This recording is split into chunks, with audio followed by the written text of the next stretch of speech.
everybody. I hope everybody's having a wonderful day and that so far everything is working out and going in the right direction. And if not, I hope that you take a moment just to recalibrate and get things sorted out. Don't feel like you have to keep going in dysfunction, but you have the opportunity and you have the option to reset and move forward accordingly. Listen, today's conversation, today's thought is centered around the deposit versus the disappointment.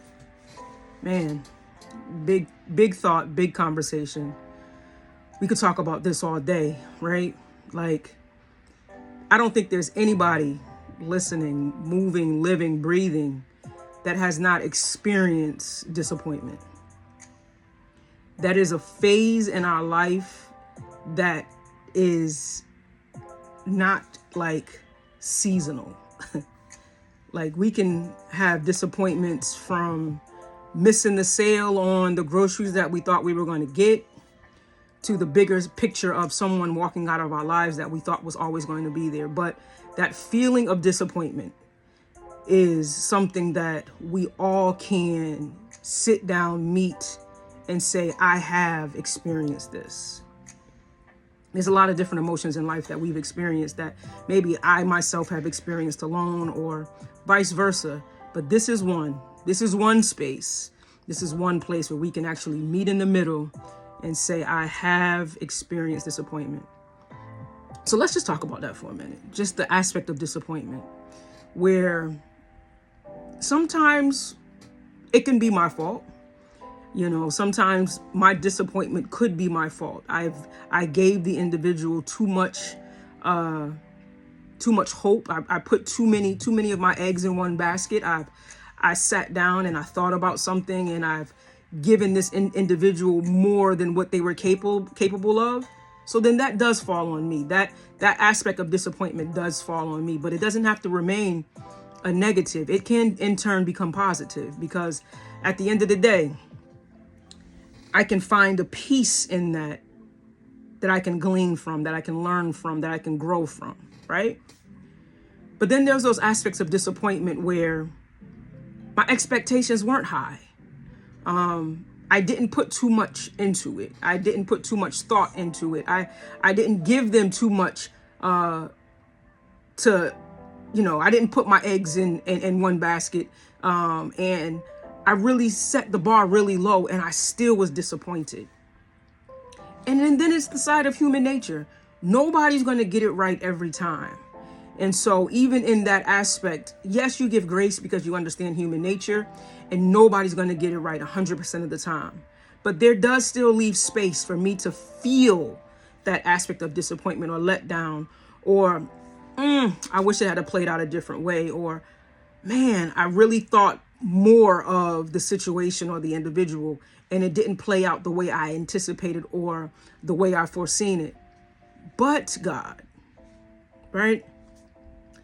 But the grace of God, as much as we feel disappointment from people, God feels that same disappointment from us on a daily basis. On a daily basis. That there's moments, of course, that we show up better, but the reality of it is God has an expectation of us that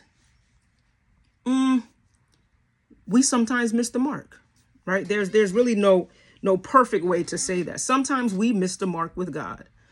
And in that, he still shows grace. He still shows gentleness. He still shows compassion. He still shows love. Even in his correcting, he still shows compassion. He still shows love. He gives lessons. He pulls out tools. He guides us to the place so that we can see us. All of these things come in the aspect, in the form of feeling disappointed, feeling let down. So that's the same space and the same place that I want us to look at and understand for ourselves today, is that even in moments of disappointment, even in moments of feeling let down, there are deposits from every situation that we can take in and we can grow from, where we can feed off of the deposits. We can feed off of that investment into our lives and see it more so as an investment as opposed to something that's being deducted from. individuals walking out on us, individuals letting us down, relationships that didn't work, friendships that went astray, business deals that fell apart. And the list can go on and on and on. Children that didn't grow up and become what we foresaw them to see. Jobs that let us go prematurely, and we had so much invested and hoped that we can climb the ladder and become more, or the job that you fought to get into only to find out that it just was not what I anticipated it to be.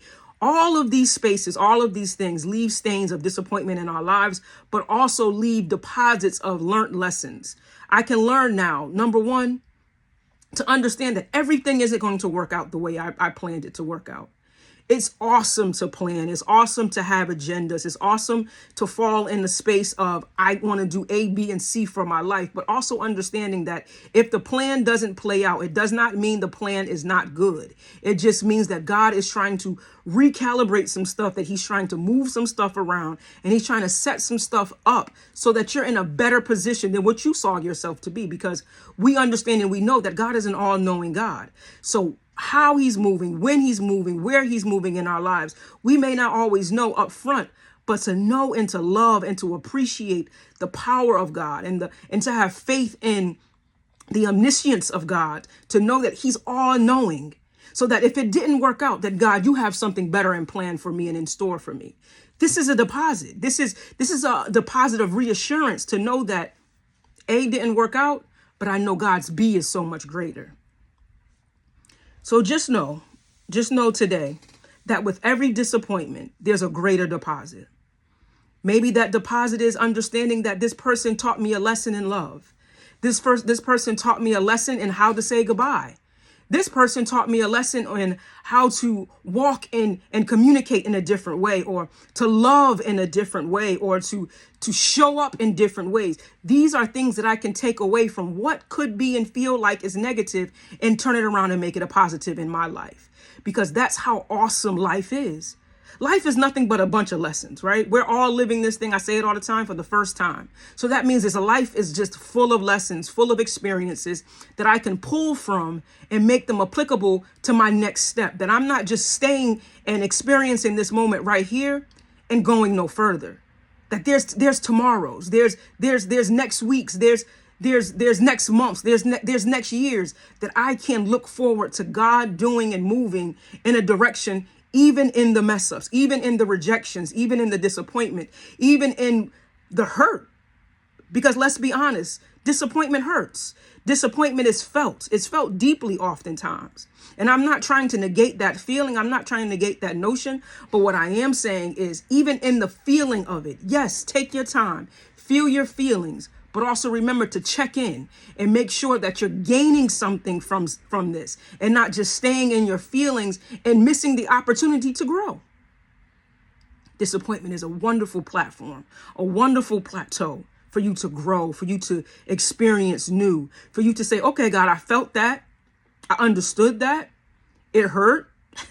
It did not feel good. This does not look good from my perspective. So now I'm trusting you. I'm trusting you to turn this thing around and make it for my good. Because you said in your word that all things, he didn't say some things. He said all things are working out for the good of those that love the Lord and that are called according to his purpose. So according to your purpose for my life, dear God, shift this stuff around. Make it work for me. Make this something that I can learn from and grow from. All right. So today I pray that your disappointments yield greater deposits, and that you don't walk in a space and a place where you're missing God and you're missing opportunities because you're so caught up in the feeling of what hurt you and how this made you feel. Again, I say, feel your feelings, because you have the right to. Feel how you feel, but don't stay there. Transition your mind, transition your heart to now begin to understand that even in the pain, there's purpose. And even in that purpose, God is producing something. And there is a deposit that is made within my soul and my spirit to propel me to another place and another closer to purpose. All right. I love y'all. Y'all have a wonderful day. I pray God's grace and God's best over your life. I pray that God continues to open doors and point you in the direction of your purpose, and that you continue to become. I love y'all. Real talk.